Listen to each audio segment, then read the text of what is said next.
सर्वांना नमस्कार. घेऊन येत आहे आपणासाठी आज एक नवीन कथा. आशा आहे की तुम्हाला ही कथा नक्कीच आवडेल. रवी त्याच्या खोलीमध्ये बेचैनीने इकडे तिकडे फेऱ्या मारत होता. मे महिन्याच्या उन्हाळ्यात घामामुळे त्याचा टी शर्ट त्याच्या शरीराला अगदी घट्ट चिकटला होता. त्याचं मन खूप बेचैन झालं होतं. मागच्या 2 वर्षाप्रमाणे यावेळी देखील पदरी अपयश पडेल का? आता या वेळेला बाबा देखील अगदीच उदास होतील. त्यांचं मला एक मोठा अधिकारी बनवण्याचं स्वप्नच राहील का? आज रिझल्ट येणार होता, परंतु रवीची इतकी हिंमत होत नव्हती की एखाद्या सायबर कॅफेमध्ये जाऊन स्वतःचा रिझल्ट पाहावा. फोनवर तर तो पाहू शकतच नव्हता, कारण त्याचा फोन साधा नोकियाचा फोन होता. माधवीने त्याला कालच सांगितलं होतं की जसं माझ्या वडिलांजवळ वर्तमानपत्र येईल तेव्हा लगेचच मी तुझा रिझल्ट सांगण्यासाठी ते वर्तमानपत्र तुझ्या रूममध्ये घेऊन येईल. आता तर दिवसाचे 12 वाजले होते, परंतु अजूनही त्या मुलीचा काहीच पत्ता नव्हता. रवी ज्यांच्या घरात भाड्याने राहत होता त्यांचीच मुलगी माधवी होती. रवी माधवीच्या वडिलांना आप्पा अशीच हाक मारायचा. माधवी देखील तिच्या वडिलांना आप्पा म्हणायची. मागच्या 2 वर्षापासून रवी आणि माधवी एकमेकांना पसंत करत होते. माधवी रवीला त्याचं ध्येय गाठण्यासाठी त्याला नेहमीच प्रोत्साहन द्यायची. सलग 2 वर्षे पदरी अपयश मिळाल्यानंतर एक वेळ अशी आली होती की रवी स्वतःवरचा विश्वास गमावून बसला होता, परंतु माधवी त्याच्या आतमध्ये नवा विश्वास निर्माण करण्याचा प्रयत्न करायची. तू नक्कीच एक दिवस मोठा अधिकारी होशील, मग मी तुझ्या लाल दिव्याच्या गाडीतून रुबाबात फिरेल असं म्हणायची. आणि हे स्वप्न तुझ्या एकट्याचं नाही तर माझंही आहे, चल कर अभ्यास म्हणून ती त्याला खूप खूप मदत करायची. मग वडिलांच्या नकळत चोरून रवीला अभ्यासासाठी रॉकेल देणं झालं, किंवा जर तो उपाशी असेल तर त्याला जेवण नेऊन देणं असो, किंवा ज्या पुस्तकांना रवी पैशाच्या अभावामुळे विकत घेऊ शकत नव्हता ते पुस्तक विकत घेण्यासाठी स्वतःचे सोन्याचे कानातले देखील विकणे असो, हे सर्व काही माधवी तिला जे शक्य असेल ते रवीसाठी करायची. अशिक्षित असून देखील माधवीला शिक्षणाचं महत्त्व माहीत होतं. तिच्या या अशाच वागण्यामुळे रवीच्या मनामध्ये माधवीची एक खास जागा निर्माण झाली होती. परंतु त्या 2 वर्षामध्ये त्या दोघांनीही कोणतीही सीमा पार न करता एकमेकांवर निरपेक्ष प्रेम केलं होतं. जेव्हा दारावर टकटक झाली, रवीने अगदी धावतच अडखळत दार उघडलं. तेव्हा समोर माधवी उभी होती. बाहेरच्या उन्हामुळे तिचा गोरा चेहरा लाल पडला होता. घामाचे थेंब तिच्या कपाळावर चमकत होते. माधवी धावतच आतमध्ये आली आणि तिथे असलेल्या एका खुर्चीत बसली. ती धापा टाकत होती. रवीने थोडं रागातच तिला विचारलं, काय गरज होती का अशा उन्हामध्ये धावत यायची? चेहरा बघ तुझा किती लाल पडला आहे. स्वतःच्या लाल ओढणीने चेहरा पुसत माधवी रवीला म्हणाली, पण त्या लाल चेहऱ्यामागचा आनंद दिसतोय ना तुला? तुझी मेहनत सफल झाली आहे रवी, तुझं ध्येय तू गाठलं आहेस. यासाठीच तू तुझ्या डोळ्यांना रात्रभर त्रास करत होतास ना, दिवस रात्र मेहनत करत होतास. माधवीने रवीकडे वर्तमानपत्राचा एक कागद दिला. त्यानं पाहिलं तर पिवळ्या मार्करने त्याचं सीट नंबर यशस्वी मुलांमध्ये रंगवलं होतं. रवीने या वर्तमानपत्राला कितीतरी वेळा पाहिलं. जणू काही त्याला अजूनही त्याच्या डोळ्यांवर विश्वास बसत नव्हता. माधवी खुर्चीवरून उठून रवीजवळ गेली आणि रवीच्या हातातून ते वर्तमानपत्र खेचून हसत म्हणाली, आता जा आणि आपल्या नाक्यावरच्या स्वीट मार्टमधून 2-3 किलो रसगुल्ले आण माझ्यासाठी. तू माझं तोंड गोड केलंच पाहिजेस. रवीला समजत नव्हतं की तिच्या त्या बोलण्याचं काय उत्तर द्यावं. त्याने माधवीचा हात पकडून स्वतःच्या हृदयाजवळ ठेवला आणि म्हणाला, बघ ना माधवी, किती जोरजोरात धडधड करत आहे. जा तिकडं चावट कुठला असं बोलून लाजत माधवी बाहेर पळून गेली. खूप वेडी मुलगी आहे ही असा विचार करून रवीच्या चेहऱ्यावर हसू आलं. जेव्हा केव्हा ती मुद्दाम त्याला रसगुल्ले मागायची तेव्हा रवी असंच तिचा हात त्याच्या छातीवर ठेवून त्याची धडधड तिला ऐकवायचा आणि ती लाजून पळून जायची, कारण इतकी महागडी मिठाई घ्यायला त्याच्याकडे पैसे नसायचे. आता रवीला त्याचं थोडं डोकं गरगरताना जाणवलं. सकाळपासून निकालाच्या टेन्शनमुळे त्यानं काहीच खाल्लं नव्हतं. महिन्याच्या शेवटच्या दिवसामध्ये रवीच्या खिशात काहीच नसायचं, तो रिकामाच असायचा. वडिलांनी पाठवलेल्या पैशातून शिक्षण चालू ठेवणं खूप कठीण होत होतं. रवीनं त्याचं पाकिट चेक केलं तेव्हा त्याच्या पाकिटात काहीच नाणी शिल्लक होती. आता रवी पूर्ण खोलीमध्ये पैसे शोधू लागला. त्याला त्याच्या आईप्रमाणे इकडे तिकडे पैसे खोचून ठेवण्याची सवय होती. चादरीच्या खाली, पूजाघराच्या खाली, कपड्याच्या खाली, पॅन्टच्या खिशामध्ये जिथे शक्यता होती त्या सगळ्या जागांवर शोधाशोध केल्यानंतर रवीला एकूण 120 रुपये मिळाले होते. त्याच्यातही यशाबद्दल स्वतःच्या वडिलांना सांगण्याचं रवीचं मन होतं, परंतु शेजारच्या काकांचं वागणं आठवून पुन्हा एकदा तो उदास झाला. त्याच्या वडिलांजवळ फोन नसल्यामुळे तो शेजारच्या काकांकडे फोन करायचा आणि जेव्हा त्याचे वडील तिथं जायचे, कारण की त्या काकांजवळ टेलिफोन होता, मग ते काका कधीकधी फोनची वायर काढून वडिलांना म्हणायचे की फोन बिघडला आहे. वडील त्या शेजारच्या काकांच्या हातामध्ये टेलिफोनची वायर पाहून रडत रडत घरी यायचे. रवीने लगेचच सगळं सामान पॅक करून घरी जाण्याची तयारी सुरू केली. तेव्हा त्याच्या डोक्यात विचार आला की या इतक्याशा पैशात एकतर तो घरी जाऊ शकतो किंवा जेवू शकतो. आता या प्रश्नानं डोक्यामध्ये खूपच कन्फ्युजन वाढलं होतं. भूक तर खूप लागली होती. तेव्हाच दारावर टकटक झाली. रवीने विचार केला, नक्कीच माधवी असणार. त्याने दार उघडलं तर नेमकी तीच होती. तिच्या हातात जेवणाचं ताट होतं आणि ते ताट एका कपड्याने झाकलेलं होतं. तिनं जेवणाचं ताट टेबलवर ठेवलं आणि रवीला म्हणाली, तुझं तोंड पाहून दिसत होतं की तू जेवला नाहीस सकाळपासून, काहीतरी खाऊन घे. रवीनं टेबलजवळ जाऊन त्या ताटामध्ये डोकावून पाहिलं तर पूर्ण ताटामध्ये अगदी पंचपक्वान्न ठेवलेली होती. वांग्याचं भरीत, कोबीची भाजी, पुलाव, लोणचं असं काहीसं त्या ताटामध्ये अगदी भरलेलं होतं. ते पाहून रवीच्या डोळ्यात अश्रू आले. तो दाटलेल्या कंठाने बोलू लागला, थँक्यू माधवी. माधवीने तिच्या लाल ओढणीने रवीच्या गालावर ओघळणारे अश्रू पुसले आणि म्हणाली, आज जर पुन्हा थँक्यू बोललास ना आणि यानंतर कधी माझ्या प्रेमाला उपकार म्हणालास ना तर याद राख. अगोदर जेवून घे, जेवण थंड होते. रवी जेवला. जेवण झाल्यानंतर त्याची बॅग उचलून बाहेर जाऊ लागला. तेव्हा माधवीने त्याला मिठी मारली. हातात घेतलेली बॅग खाली ठेवून रवीने माधवीच्या डोक्यावरून प्रेमानं हात फिरवला आणि म्हणाला, काय झालं माधवी, मी पुन्हा परत येईल आणि तुला कायमस्वरूपी इथून घेऊन जाईन. माझ्या आईवडिलांची सुनबाई करून घेऊन जाणार मी तुला. ती हसली आणि रवीपासून वेगळी झाली आणि मग रडतच बोलू लागली, माझे वडील माझ्यासाठी स्थळ बघत आहेत. मुलगा सरकारी कार्यालयामध्ये क्लार्क आहे. जर तू आला नाहीस तर मी स्वतःच्या जीवाचं काहीतरी बरं वाईट करून घेईन. रवी थोडासा सिरियस झाला आणि माधवीच्या खांद्यांना पकडून म्हणाला, मी नक्की येईल. आप्पांनी जर लग्नासाठी जास्त जोर दिला तर त्यांना ते वर्तमानपत्र दाखवून माझ्याबद्दल सांगून टाक. रवीने माधवीच्या डोळ्यातील अश्रू पुसले. तिच्या कपाळावर पापा घेतला आणि खोलीतून बाहेर निघाला. गावी जाऊन जसा रवी बसमधून खाली उतरला तसे सगळे गावातील लोक त्याचे स्वागत करण्यासाठी अगदी ढोल ताशे घेऊन, हार घेऊन उभे होते. त्यांना देखील रवी एक सरकारी अधिकारी झाला याची बातमी मिळाली होती. रवी बसमधून खाली उतरताच सर्व गावातील लोकांनी त्याच्या गळ्यामध्ये फुलांच्या माळा टाकल्या आणि ढोल ताशे वाजवून खांद्यावर उचलून त्याच्या घरापर्यंत आणलं.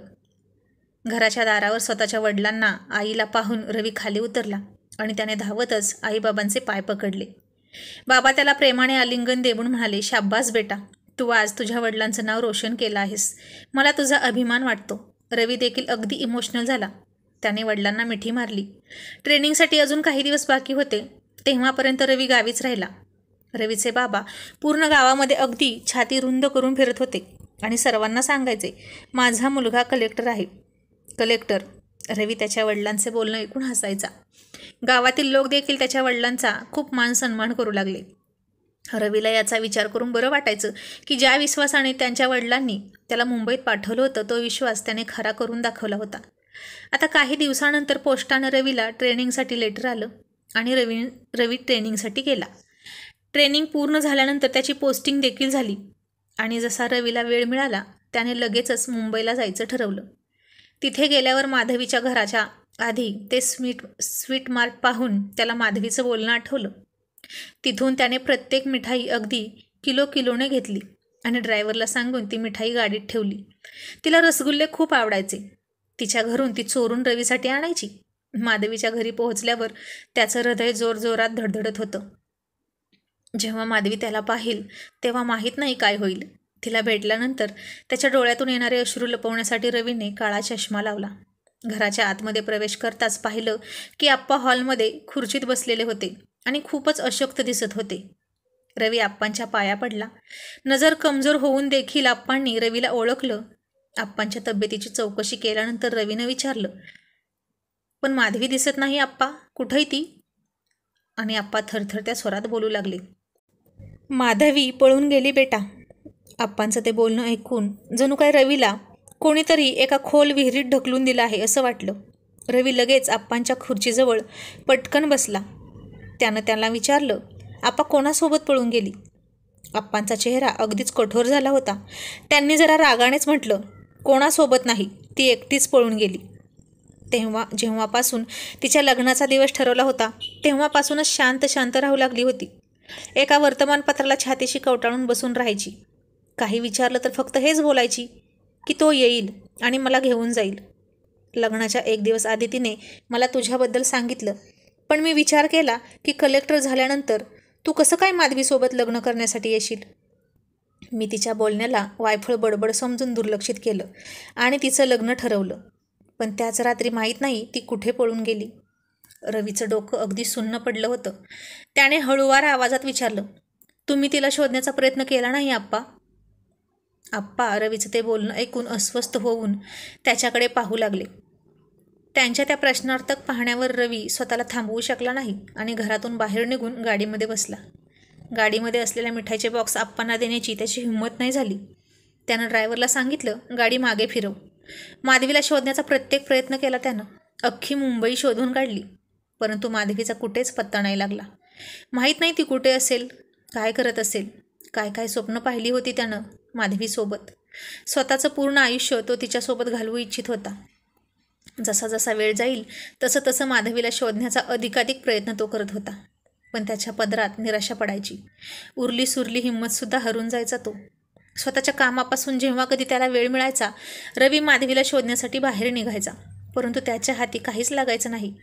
रवीच्या घरातले रवीवर लग्नासाठी दबाव टाकू लागले. वेगवेगळ्या मुलींचे फोटो दाखवणे, त्यांना भेटायला घेऊन जाणे, घरातल्यांना जे शक्य होतं ते करत होते. परंतु रवी ऐन वेळेला लग्नासाठी नकार द्यायचा. माधवीच्या विरहाच्या दुःखाने त्याला अगदी मोडून टाकलं होतं आतून. तो त्याचं ते दुःख विसरण्यासाठी आता ड्रिंक देखील करू लागला. शेवटी हरून थकून रवीने माधवीचा शोध घेणं बंद केलं. रवीचा लहानपणीचा मित्र रमेशने त्याला त्याच्या घरी जेवणासाठी आमंत्रित केलं. शेवटी रवी आता एक कलेक्टर होता. त्याची जाण्याची अजिबात इच्छा नव्हती, पण त्याच्या घरातल्यांनी या आशेने त्याला रमेशकडे पाठवलं की रमेशशी बोलून कदाचित त्याचं मन हलकं होईल. रमेशचं घर दुसऱ्या गावात होतं. रवी त्याच्या गाडीनं रमेशच्या घरी जायला निघाला. त्यानं त्याच्या गाडीमधली रेडिओ सिस्टीम ऑन केला. आभाळात ढग दाटलेले होते. रेडिओवर रोमॅन्टिक गाणी चालू होती. मेघारे मेघारे मेघारे मेघारे मत परदेस जा रे. रवीला ती गाणी ऐकून असं वाटलं की जणू काही ती गाणी त्याच्या जखमांवरची खपलीच काढत आहेत. कारण हे गाणं माधवीचं खूप आवडतं होतं. त्याच्या डोळ्यातून अश्रू वाहू लागले. त्याला ते दिवस आठवले जेव्हा माधवीच्या घरामध्ये राहताना अगदी असंच ढगाळ वातावरण व्हायचं. लाईट देखील जायची. माधवी मातीचा दिवा घेऊन पावसात भिजत रवीच्या खोलीत यायची, जेणेकरून रवीच्या अभ्यासामध्ये अडचण येऊ नये. रवी जेव्हा तेलाच्या दिव्याने अभ्यास करायला सुरुवात करायचा तेव्हा माधवी तिच्या लाल ओढणीला बांधलेली गाठ सोडायची आणि त्यामध्ये असलेले बदाम काढून त्याला देत म्हणायची, हे घे रवी, सकाळी उठून खा, तुझी स्मरणशक्ती वाढेल. रवी अगदी हसूनच माधवीकडे पाहायचा आणि विचारायचा, आप्पांना माहीत आहे? त्यावर माधवी लहान मुलाप्रमाणे हसायला सुरुवात करायची. रवी माधवीला हसताना पाहून जणू काही तिच्यामध्ये हरवून जायचा. तिच्या मोकळ्या आणि भिजलेल्या केसांमधून पडणाऱ्या पावसाच्या पाण्यामुळे माधवीचं ते विलोभनीय हसू अजूनच निरागस वाटायचं. आणि हसत माधवी बोलायची, मी खूप काय बोलतात ते इंग्लिशमध्ये, स्मार्ट आहे. आप्पांपासून लपवून आणले आहेत मी बदाम. किती पवित्र, किती निरागस आणि किती निस्वार्थी प्रेम होतं माझ्यावर माझ्या माधवीचं. गाडी ड्रायव्हिंग करत असलेल्या रवीच्या डोळ्यांमध्ये अश्रूचा पूर आला होता. रवी अभ्यास करायचा तेव्हा माधवी त्याच्या समोर बसून त्याला पाहत राहायची. एकटक खूप मुश्किलीने तिला स्वतःच्या खोलीतून बाहेर काढायचा तो, कधी धक्के मारून, तर कधी तिला उचलून, तर कधी आप्पांची भीती दाखवून. खरं तर जेव्हा माधवी समोर असायची तेव्हा रवी अभ्यास करण्याऐवजी तिला पाहण्यामध्येच हरवून जायचा. त्यावर माधवी खूप हसायची आणि म्हणायची की आमच्या तोंडावर काही लिहिलं नाही कलेक्टर साहेब, खाली बघून अभ्यास करा की. रवीने गाडीतली रेडिओ ऑफ केला आणि सीटच्या खाली असलेली दारूची बॉटल उचलून पिऊ लागला. त्याचं दुःख त्याच्या डोळ्यातून अश्रू बनून बाहेर येत होतं, ज्याला तो हातामध्ये बॉटल पकडून पुसत होता. काही तासानंतर त्याची गाडी रमेशच्या घरासमोर आली. रमेशने रवीचं अगदी मनापासून स्वागत केलं.